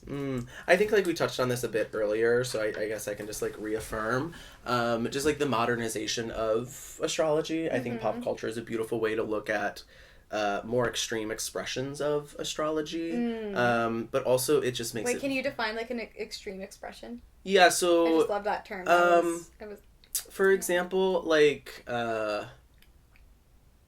celebrities. Celebrities, for example, are like an extreme expression of astrology. Like you might have a celebrity who has, say, like Jupiter in like the 9th or the 10th house, which some people, if you're on social media, will call like a fame placement. But not everyone who has Jupiter in me going into my chart, like, do I have the fame placement I need to know? Yeah, like, not everyone who has that placement is going to be famous. They might take up space, like, in their local environment. So I think pop culture kind of serves the same practice, where it's like, okay, we can really look at pop culture from a really good, tangible example of what and how astrology expresses. And it also just makes it more relatable. People are easy, like, if I'm like, oh, like, Aries is like Survivor. If you've ever seen the show Survivor, you're like, got it, I can understand a general bit of what Aries is like. It makes it's, for someone getting into astrology, pop culture is such a good gateway of, like, it's just perfect connection. To bring it in. Yeah. I should chew. Yeah, chew. Chew. Chew, chew. This mic really picks up everything. Does it? Yeah, it really does. It will definitely pick up the clinking of this and that. I think it's very ASMR-y. This goes into my perfect next question. Okay. I'll let you chew. Shoot. Perfect. So then, how does the relationship between astrology and, like, the relationship between astrology and pop culture, like, is it chicken or the egg? Like, do the way we're expressing as humans create pop culture, or does, like, pop culture, like, I guess, do you understand what I'm asking? I get what you're saying, and I think to answer that question, you have to decide what did come first, the chicken or the egg. Because astrology is one way to interpret all of the shit that is going on in the world. And pop culture is a reflection of the culture of the time. So I think it just, again, it's like, I don't know, it's just like the same way that like a history happens, right? So I think they happen in tandem, and I think that they just allow you to kind of just better understand like the themes and the archetypes of what's going on in society at any given moment. So it's like, okay, so like when like a meme pops up, like, right, a million different new memes are created every day. Right. Is it like we then, because of the astrology, because where we're all at energetically, that's just the thing we latch on to? Yeah, there are definitely, like, if you wanted to get into, like, the research of it, I haven't done this, so maybe, like, this is something I could, like, look into. Um, it would be, like, okay, yeah, like, say hypothetically there's, like, a planet in Cancer, for example, and, like, and, like, maybe, like, Venus is in Cancer for, like, a period of time, and, like, all over social media, you're having, like, funny sort of like mom core like trends going on, or like pranks, like you're pranking your mom or your grandma or like your aunt or something like that. I would say, okay, got it, then that is a reflection of the culture. It's like, why are people now leaning into maybe their mom things? Maybe we as a society are now trying to unpack mommy issues or whatever it might be, like how any sort of sociologist might think about why is culture happening the way it is. But then you can also use astrology to affirm it, to be like, well, also, there's a lot of fucking placements in Cancer right now. So, yeah, it's going to draw us to the home, to the mother, to matriarchal figures. So, I think they go hand in hand, and they kind of just, like, support each other in terms of rationalizing the why. But I think you would probably have to get, like, a sociologist in here to, like, really dive into, like, the pop culture of it all. I'm more so just able to, I would say I'm better at just being like, okay, here are all the trends, here's what's kind of happening. Astrology, what was going on around that time. Do you have, like, a meme that's happened in the past year where you're like, well, this sign's in this sign, so that makes sense why everyone's really obsessed with this? A specific Like, what's the astrology meme? behind 6-7? Like... 6-7? I think it's, I think Gen Alpha is a very interesting generation, and I think they're very... I think 6-7 kind of falls into two realms, or like Gen Alpha, because they're Pluto and Capricorn people, where they are either so like into capitalism, like because Pluto Capricorn, like it's a generation of Capricorn, or they are so anti-establishment that they're like, they just want to say nonsensical things for the sake of just like sticking it to the man. Right. And I think 6-7 is an example of that. It's a further push, even from Gen Z. Correct. And because, like, Pluto and Capricorn, it is, on one hand, I mean, we saw it while Pluto was in Capricorn, like, everything became an MLM. Everything became marketed. Everything became some sort of, like, industry. Everything became just, like, monetized. But then we also saw, and I think with this generation it'll be interesting to see how they age and how they grow, where they're just saying shit like 6-7. I'm like, no, pop off. I live for that. It's so dumb. It's so nonsensical, and it is so... My brother's 13, so I'm very... Yeah, it's so immersed. anti-establishment, and I think Pluto and Capricorn... It was the first time, 6-7 was the first thing that ever made me feel old. Because when my brother said it, like, and all of his friends were saying it, I was like, I don't know what the fuck you're talking about right now. And now... For me, it was no cap. And I was like, what? Oh. I know, I'm a little bit older than you. No cap. Dead ass. Well, I get it now. You get it now. But, like, at first, like, it wasn't no cap. It was just, like, someone put, like, literally just a cap emoji. And I was like... Oh. And I saw that. That would have got me, too. But I was just like... I don't know hieroglyphics. I was just like, oh, fuck, I'm old. And I had to Google, I was like, what does cap emoji mean? And then I went to no cap, and I was like, okay, I can generally assume what this cap generally means. Like... but I saw that and I was like, oh, I'm old. 6-7 though, when I was like, I saw a video of 6-7 and I was like, oh, I get this. I was like, this is... I had no idea. I was like, this really is just this generation just being like, just like saying some shit. I feel like that is the like embodiment of their meme culture, 6-7. For sure. And I don't know, it's really had a grip on my soul but once I got it, I was like, I'm sorry, this is the funniest shit I've ever heard. Yeah, it's so I'm dumb. Sorry, I fucking see it all the time now, like fucking angel numbers. I see it all the time. I needed to stop. Because me and my boyfriend will see 6-7 and we'll be like, did you see that? It was 6-7. We try not to react. Because I host a bingo show, and whenever we pull 067, I'm like, 6-7, and everyone, they're like old millennials, like Gen Xers, and they're like, and I'm like, oh my god, have a laugh. Be a little silly with it. Have a laugh. It's not that serious. It's 6-7. You're getting offended over two numbers? I would hit my little brother with 2-3, and he hated that shit. I'd be like, 2-3, and he'd be like, and he'd be like, it's not 2. I know. It's fun. It is fun to get, like, the younger generations a little bit. But then the fact that I'm now, like, I gotta get the younger generation. I'm like, we're old. No, but you really got me when you said the thing about me being born in 2003. I was like, okay. When I saw that text, I was like, that TikTok sound where it's like, you are the youngest person who's ever existed. And then I was just like, knowing, my second thought went to this office, and I was like, oh. Right. My old roommate, whenever he was having a bad day, he would come into my room. He's like, can we play a game? And I'd be like, sure, what? He's like, let's play a game where you list off everyone you know that's older than me, starting with yourself. Okay. And I'd be like... In silence. I was like, you nasty bitch. No, and because my youngest brother... So I'm the oldest of 4. Okay. I have a sister who's 21, a brother who's in a couple of, weeks gonna be 18. And a 13-year-old. And a 13-year-old who's about to be 14. Got it. And the 13-year-old... a while back, he called me, I call my siblings very regularly. Yeah. And he was asking me for some life advice, and I was giving it to him. And then he hit me at one point with the life advice getting with him. He was like, well, you just wouldn't get it because you're old now. And it was like, it was like advice on like how to deal with like lunch table gossip. And I was like, I'm too old to know how to handle with lunch table gossip. Please, I ran that shit. I was the one starting and Survivor. finishing it. I was running middle school lunch like Survivor. You have to. And I was running high school theater like Survivor. I voted my high school theater teacher. I voted my high school theater teacher off the island. You got them fired? Yeah. Period. Bye. Bye, sisters. It was bye, sister in real life. And it was during 2020. Okay, so then this goes into the next thing.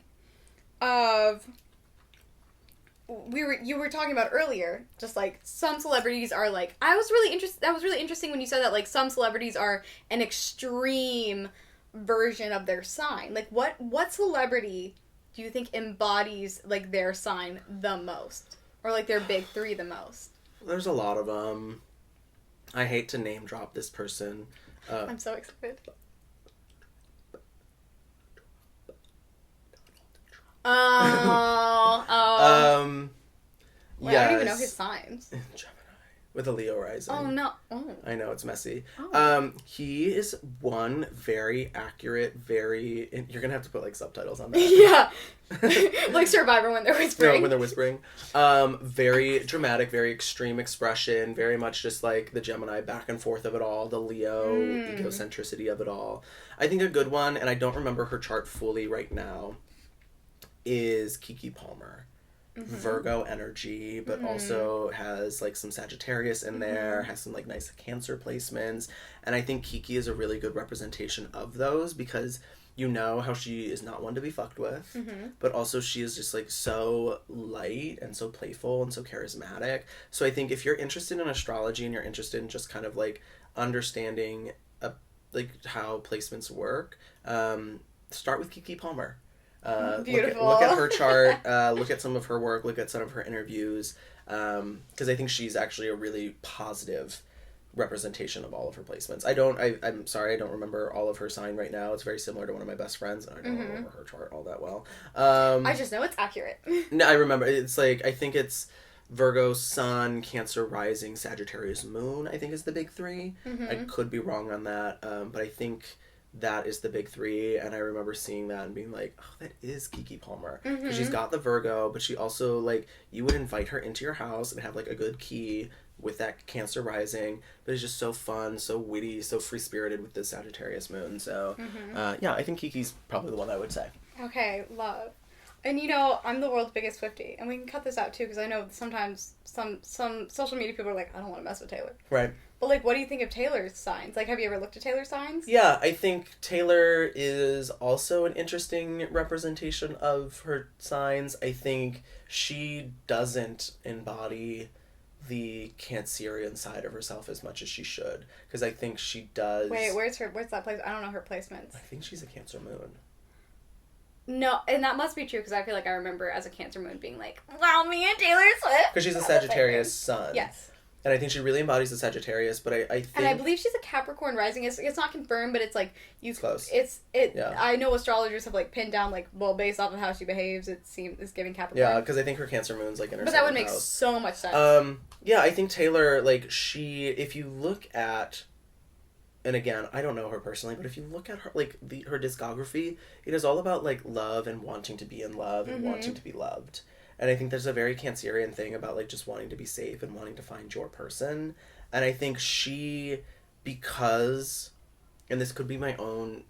Swifties come for me. I literally don't fucking care. I'm a Swiftie. It's okay, and I'm loving it. I'm loving it. I know, like, but I know there's some Swifties who are gonna, like, get mad. I know, but that's the thing. That's the thing about we can't even go into the whole, like, being a Swiftie, because as a Swiftie, then there's other Swifties you want to strangle and everything. Yeah. But as a Swiftie with a Cancer moon, and I think that because she is just so in the public eye, it is just very difficult for that part of her chart to actually express positively. That makes sense. And I think that's where people get, like, a negative perspective on her. So I think if she was someone who maybe wasn't a performer, I think that she would probably have equally as fulfilled of life as a creative who also is just able to, like, keep a private life. Because I think as a Cancer moon, it is super important for you to have a private life. That's so true. And she pours out so much of herself.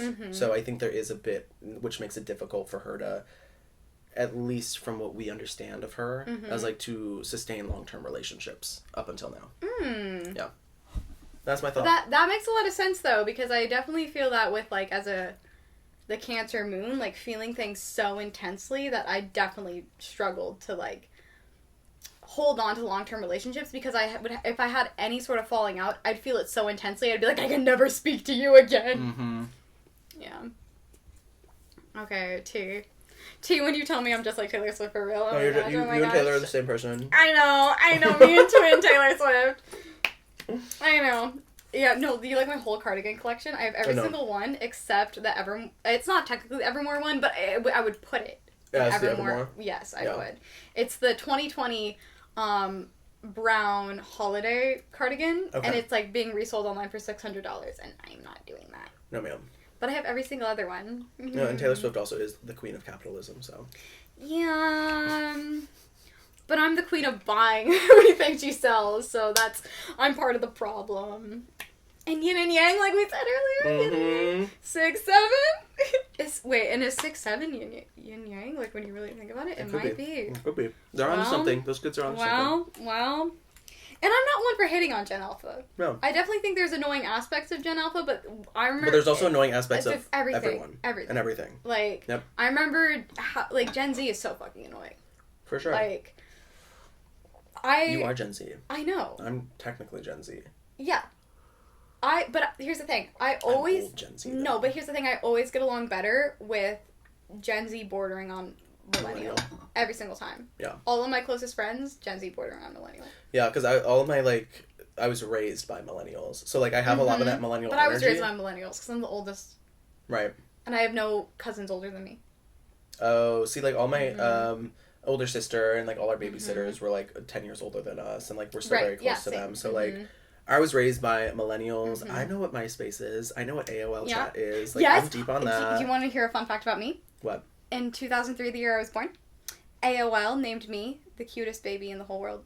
They had a cutest baby contest. Shut up. I was the cutest baby in 2003. Now we're just saying World's cutest baby. No, I did. I was the cutest baby in 2003. Wow. Yeah. That's fascinating. No. And I sent it out. You're like the 21st century Gerber baby then.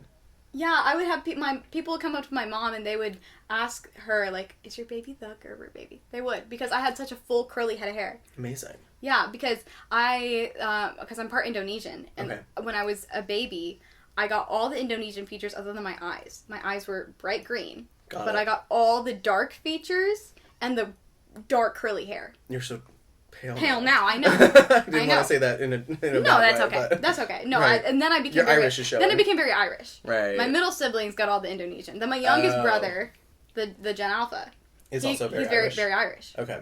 Yeah. Right. It skipped 2 years. Mm-hmm. Yeah, because my siblings, I don't know all their big threes. I should. I can't say them off the top of my head. But I have a Pisces brother, an Aries brother, and then a Libra sister. And then my mom's a Capricorn. Okay. And then my dad is, November 27th. Why can't I think of that? That's Sagittarius. Sagittarius. I was right. Yeah. But I didn't want to be wrong. Real. Sagittarius. Wow. That was the energy I was dealing with in my house. Yeah. That poor Pisces. Very... That poor Pisces. That's all I can say. Yeah. Yeah. Oh, yeah. He'll appreciate that. He'll appreciate that. Finnegan, we love you. Finn, good luck. Finn. Yeah, good luck.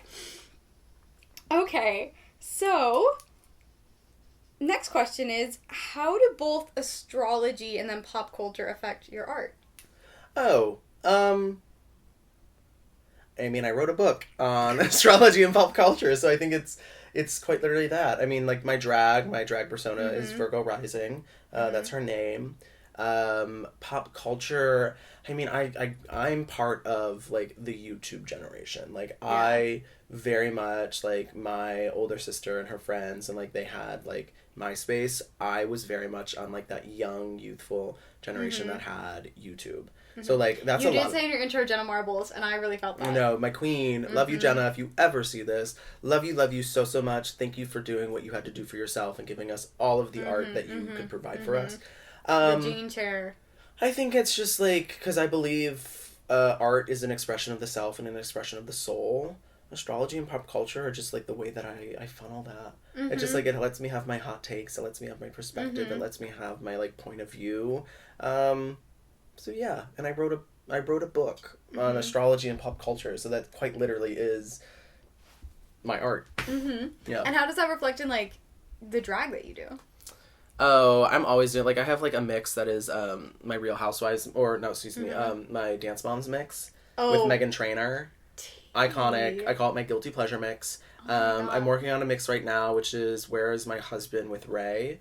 And it's all the times that the housewives were fighting over each other's husbands, like, and, like, talking shit about each other's husbands. I have a spoken word piece, which is essentially Bye Sister by Tati Westbrook. It starts with Tati. Oh my There's God. Look What You Made Me Do by Taylor. You'd live for it. Oh my God. And then it cuts and it goes to James Charles's response.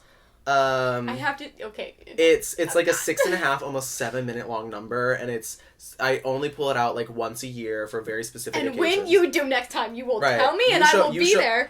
When you show up, I will just change the set list. How about that? Let me know when you plan to do it, and I will be there so that you have some time. I don't need to plan to do it. I know how to do it. Trust and believe. It's like that. No, because I need to see that, because that will be a spiritual experience for me. Yeah. And it's all very stupid. It's all very comedic. It's all very, like, ha ha hee hee. Like, I don't know. I've tried to do serious drag before, like, in moments where I was, like, really emotional, and I'm like, I'm a clown. I'm a clown at the end of the day. I've meant to, and I always will be a clown. Yeah, so I think that's how it impacts. And you did it at my birthday. I will. And I'll do it again, trust. No, because I reference Bye Sister once a week. Have to. And then you said, Look What You Made Me Do. And what do you think my favorite Taylor Swift album is? It's Reputation. That's most people's favorite, though. And it wasn't. And they're all lying. And mine's Red. Oh, beautiful. I love Red. Yeah, and that is so fucking real. Taylor Swift re-released Red TV the year I moved to New York.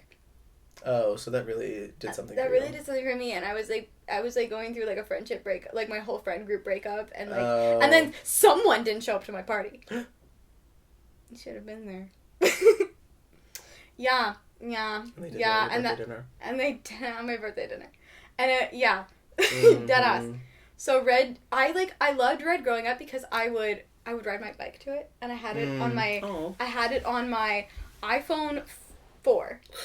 I had it downloaded. I remember her well. And I had my little headphones that you could plug in, but you could still plug your earbuds into the fucking phone. That was about, like, 8 generations ago. Yeah.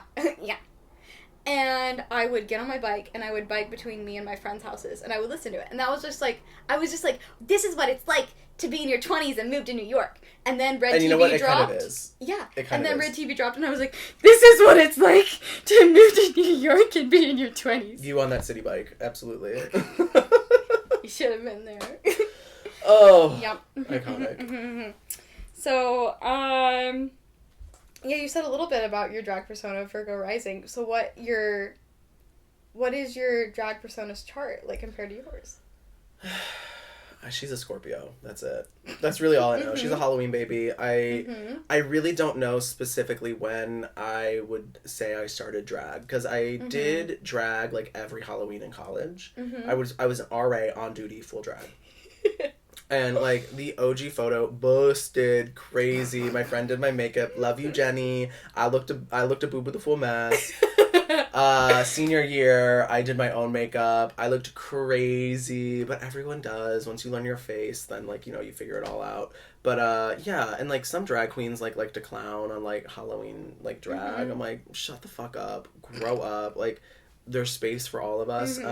So Virgo rising is a Scorpio, and that makes sense, because Virgo rising is, inherently, a whore. Love. Yeah. Good. Yeah. But I honestly, I feel bad. I don't know more of her chart, but, okay.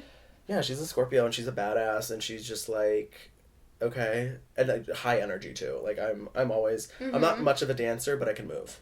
Okay. I'll say that. I love being a good mover. That's me. Great mover. And baby girl, that's me. Great to move. When I was, like, first trying to, like, get agents when I was still in the musical theater world, I'd be like, actress, singer, Mover. good mover. Good mover. I'm a good mover. Right. Which just means I'm a shitty dancer. But you know how to keep on a rhythm. But I can keep on a rhythm. And you know the beats. And I know the beats. Right. Choreo, though? Have you seen online Erica Quirk? No. Oh my gosh, you have to look it up. Okay. It is a drag queen. Oh, who does the Erica Kirk? Erica Kirk. Yes, I have seen Miss Erica Quirk. Big fan. That Big fan of that work. gagged me. So, and like that the captured contact, my imagination. The contact lens is also crazy. Yeah, the contact lens is what does it. Good. It's the like ingenuity of the art. I was like, I wish I was that fucking smart. And you know what? There are, like, always drag artists who, like, I will see and I'm like, damn. And I'm like, I don't know. We all do something different at the end of the day. So, like, I try not to, like, sit. Like, I saw that. I was like, oh, bitch. Yes. 100% work. I'm so glad you're the moment. I was like, I wish, like, there's a part of me that's like, I wish I would have thought of that. But there's, like, another part of me that's like, I'm just so grateful it exists. Right. So grateful it exists. Did you see Drag the Musical? I know. I heard really amazing things. It was a little life-changing. It really was. I feel like I am, as a she-they, who really prefers they-them. Right. But exists in a world where she-her is useful to me. So I'm like, fuck it, why not? I feel like I'm so drawn to drag because for so long, especially growing up such a patriarchal environment, I'm like, thank God I get to talk about drag right now. Right. Growing up in a patriarchal environment, anytime I tried to be feminine, it felt like a performance. And it felt like something I was then demonized for. Because being feminine was inherently wrong. Because just being in a patriarchal, an intense patriarchal environment.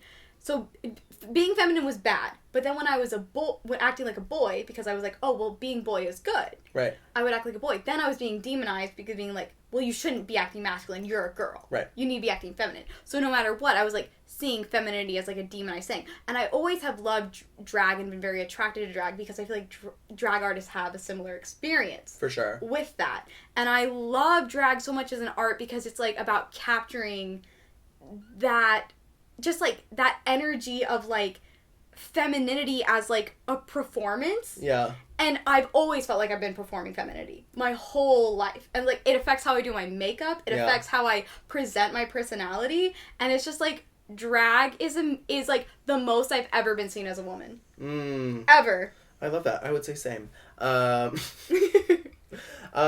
think I do agree with RuPaul, where RuPaul says everyone should do drag once in their life. Like actually sit and like commit to the process of doing drag.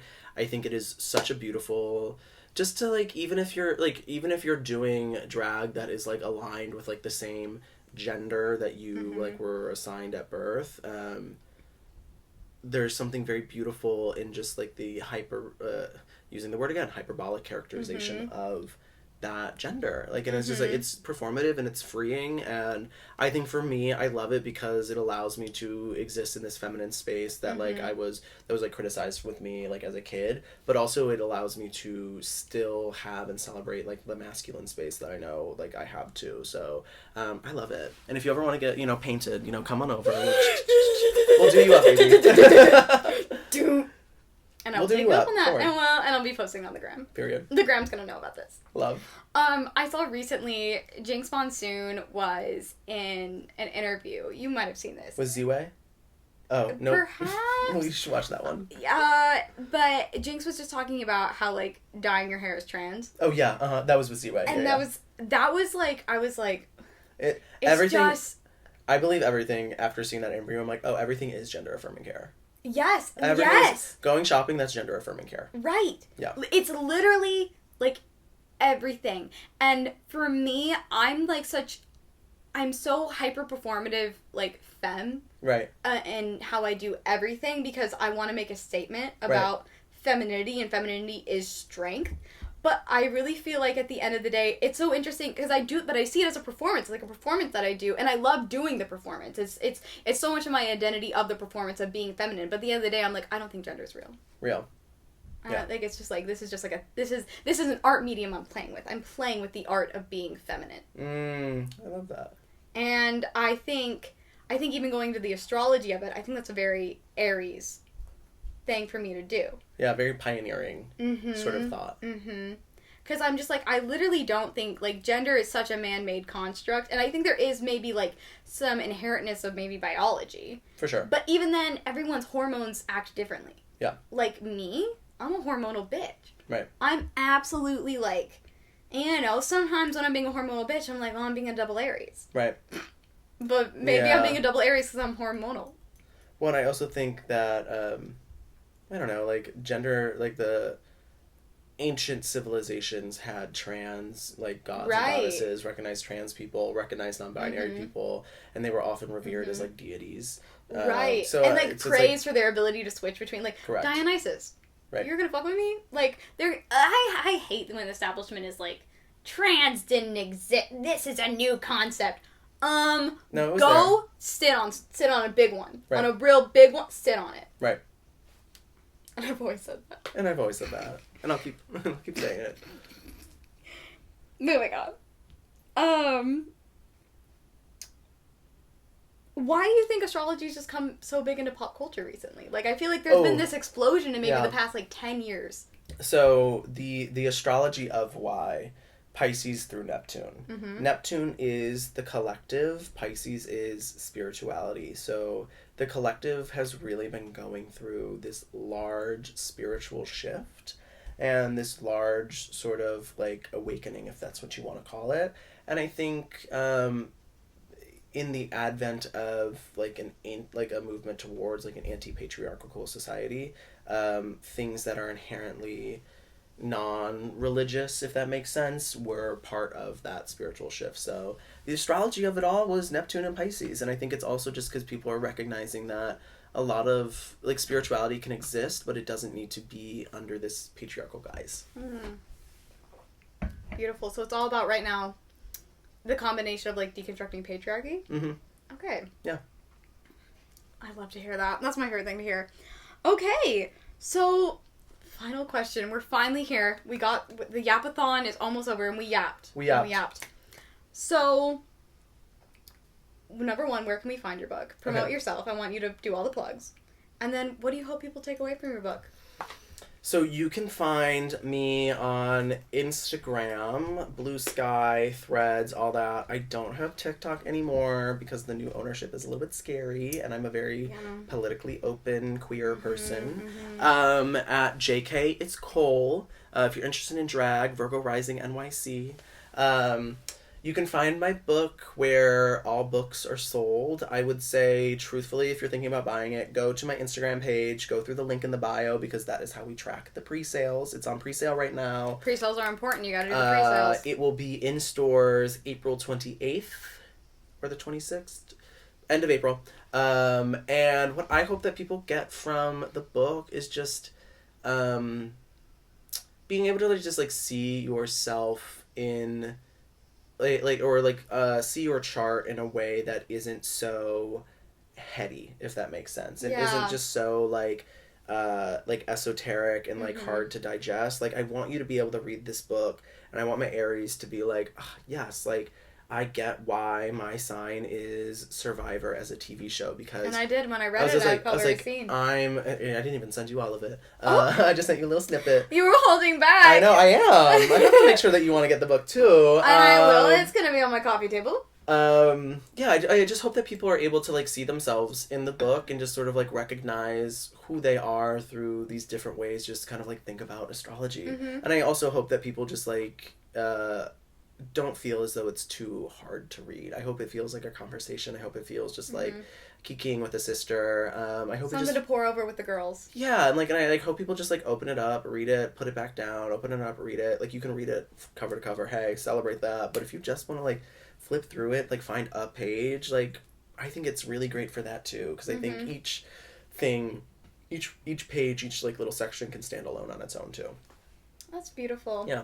Okay, now I always end my podcast with trying to be a little motivational for just like out in the world. So, not to put you on the spot, I should put that in the questions, but just like, what's motivating you right now to get throughout everything? What's motivating me right now is realizing that there's so much power in community. And there's so much power in actually just like getting off your couch and showing the fuck up for the people who matter. Exactly. And I think that is something that through 2026 I had a big goal for myself, was to build community and find community and like kind of reestablish community. So to see that it's happening as well on a national, global, political scale, I'm like, you know what? Fuck yeah. Like, let's just find our people and protect them and celebrate them. So it's motivating me a lot, and I would say, like, if I have to put it into motivation for other people, is what's going on in here is a lot scarier than what's actually going on out there. Yes, what's going on out there, whether it be the politics of the time or just, like, social anxiety, can be very scary, but you're not going to move past that fear unless you put yourself in the situation to recognize that there are support systems and there are people who will have your back out there. So get a little uncomfortable, diva.